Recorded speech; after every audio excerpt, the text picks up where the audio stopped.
Para empezar este capítulo cuarto, es importante que hayamos mirado muy bien ya lo que es toda la información básica que les grabé en el video anterior del 0 al 3 y también que hayamos leído y mirado la información que les adjunté en esos capítulos. ¿Qué nos habla el capítulo 4? El capítulo 4 dice que para todas las organizaciones es importante que se mire el contexto. ¿Qué es el contexto? El contexto es qué estoy viviendo hoy en mi organización. Si yo fuera una empresa, vamos a suponer una empresa de alimentos, y quiero traer a mi organización que esta normativa se empiece a implementar en mi organización, pues yo no la puedo traer de muestra de otra organización, ¿cierto? ¿Por qué? Porque aunque la norma es la misma y la palabra ISO significa igual, lo que les comentaba ahora era que el cómo se hace para cada organización es diferente. Entonces yo no le puedo decir a la empresa vecina, que también es una empresa de alimentos, decirles, por ejemplo, tráigame en su sistema y yo voy a acomodar el sistema de ustedes al mío y gano tiempo. Eso no es viable. ¿Por qué? Porque así seamos empresas del mismo sector, así hagamos lo mismo. Aquí está mi empresa de alimentos y aquí al lado está otra empresa de alimentos, incluso puede ser competencia mía. Resulta que somos casas diferentes, como en nuestra vida cotidiana.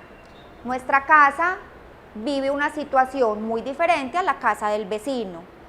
¿Qué es eso? Significa que desde el capítulo 4 nos está invitando a que todos los requisitos, o sea, todas esas palabras debe que yo me voy a encontrar, las tengo que aplicar de acuerdo a lo que yo vivo en mi organización. Mis debilidades, mis fortalezas, mis amenazas, ¿cierto? Todo lo que es una DOFA. Ojo, la norma en su capítulo 4 en ninguna parte dice o exige que las empresas tengan que hacer una matriz DOFA, realmente no lo pide. Pero digamos que si yo la hago, puedo tener ese contexto que sí me están pidiendo. Entonces, puedo utilizar una matriz DOFA como herramienta para analizar el contexto de mi organización. Pero aclaro, la norma en ningún momento dice el cómo. O sea, para yo analizar el contexto, me dice, analiza el contexto de su organización, ese es el debe, ese es el requisito, ese es el qué debo hacer. ¿Cómo lo puedes hacer? Uno de esos cómo es puedes aplicar la matriz DOFA para que analices el contexto. Entonces el contexto se refiere a lo que vive la organización, las debilidades, las oportunidades, las fortalezas y las amenazas, y mirar cómo hay unas partes interesadas que influyen en mi organización. ¿Quiénes serían esas partes interesadas? Los clientes, los proveedores, los mismos empleados, los accionistas, todas aquellas personas que estén involucradas en mi organización y que tienen un interés. Por ejemplo, un cliente, un proveedor, un empleado, todos tienen cierto interés en la organización. Entonces, el contexto también me habla de que tengo que tener muy presente las partes interesadas, ¿cierto? Y esas partes interesadas son esos personajes que les acabo de indicar.